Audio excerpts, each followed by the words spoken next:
Welcome back to the Real News Network. I'm Paul Jay. This is the next in our series on the history of modern Egypt. In the last segment, we left off with the death of Sadat, and by this point, the Egyptian army and the Egyptian state had more or less become clients of the United States. Now joining us again to pick up the story is Gilbert Achcar. He's a professor of development studies and international relations at the School of Oriental and African Studies in London, England. And he's author of the book, The Arabs and the Holocaust, The Arab-Israeli War of Narratives. Thanks for joining us again. Thank you, Paul. Hello again. All right, so Sadat died, and as you said in the last interview, his funeral was rather meager next to that of Nasser. Pick us up with the beginnings of the Mubarak era. Well, Mubarak was Sadat's vice president, so he took over and all that. I mean, he was probably more popular in the first years than what Sadat was, because having taken the measure of the popular, if not resentment, at least disaffection towards the regime, he played it rather, moderate. So he tried to appear as a kind of more moderate figure, and he managed to have some more popularity than what Sadat had in his last years.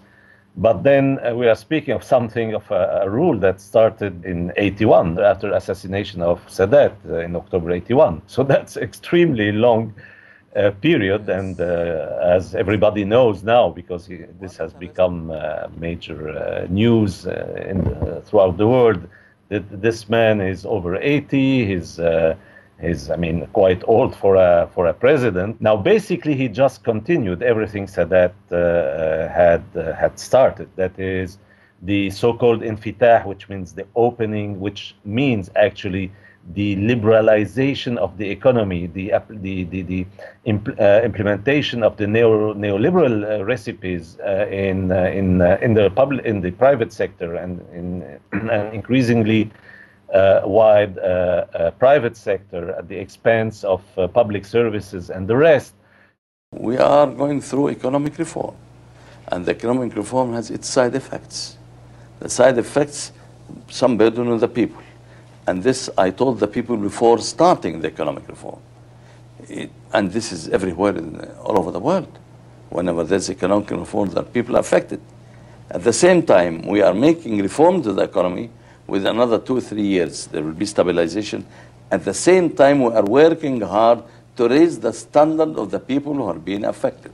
But we can't do it overnight. The way opened for all sort of profiteering and the crony capitalism that developed in the country, all that was, very much fostered by the Mubarak dictatorship as a continuation of what Sadat started, as well, of course, as the very close relationship with the United States. One question I have about this relationship with the United States, both with Sadat and with Mubarak, given that Egypt had just been in a couple of wars with Israel, given the general public opinion against what most Egyptians, I assume, thought was an Israeli occupation, especially post-67, of Gaza and the West Bank, but even before that, even the original establishment of Israel was certainly a rather very unpopular thing amongst most Egyptians and most Arabs.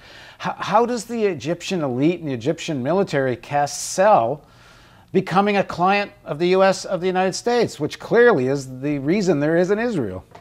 Well, for that we have to go back to Sadat, because, and actually that's in a sense the function of the war he waged in 1973, which was a war paradoxically designated as a preamble for some sort of capitulation to Israel and the U.S. pressure. But that came later. I mean, they were attempts since 74, 75 rounds of negotiations with Israel, but which were not conclusive until Sadat made the dramatic gesture of going to Israel in 1977 after the Israeli far right, the Likud, led by Menachem Begin, came to power.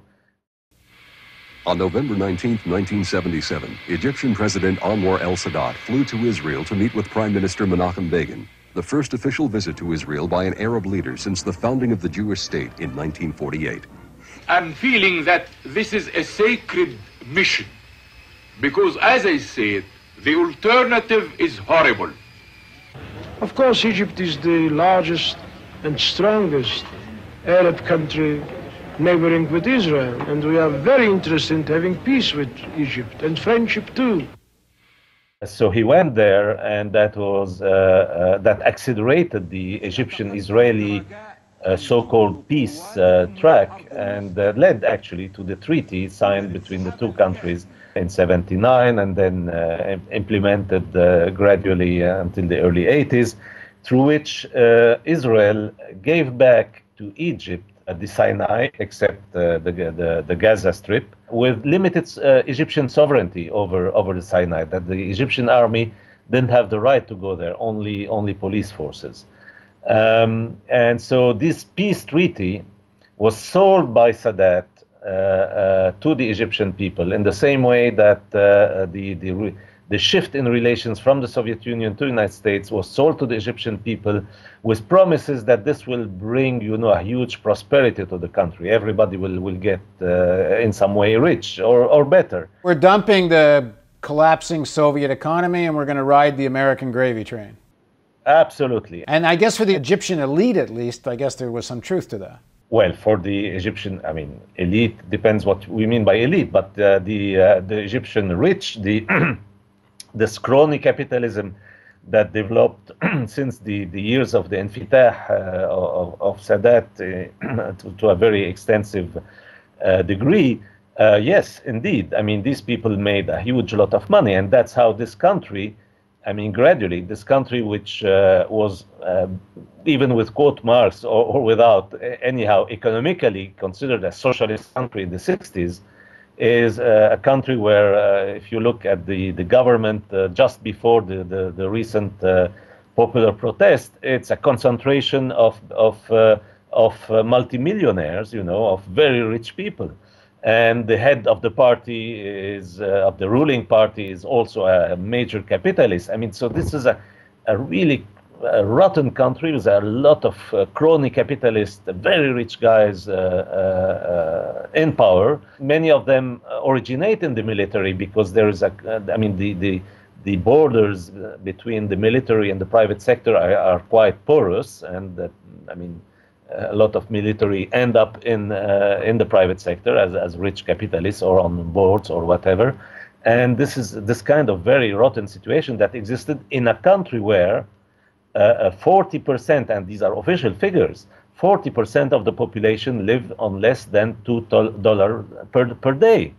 You have a huge, massive poverty in Egypt, absolutely a huge poverty in Egypt, and at the same time, you have, extreme wealth, extremely rich, wealthy class. And so the social gap, these social inequalities are so strident, so sharp in that country that, of course, very naturally, this created such a huge mass popular resentment, especially, in the cities, in the urban settings, when people are confronted to these social inequalities, where they see where the rich live, they see the hotels, they see this kind of different planet on which part of the Egyptian society lives. Stories about weddings costing fortunes and things like that. You have all sort of crazy ostentatious spending by this crony capitalism, and on the other side of the social divide, people starving, and people living in the streets or in the cemeteries. This is an extremely unequal society, and really that was.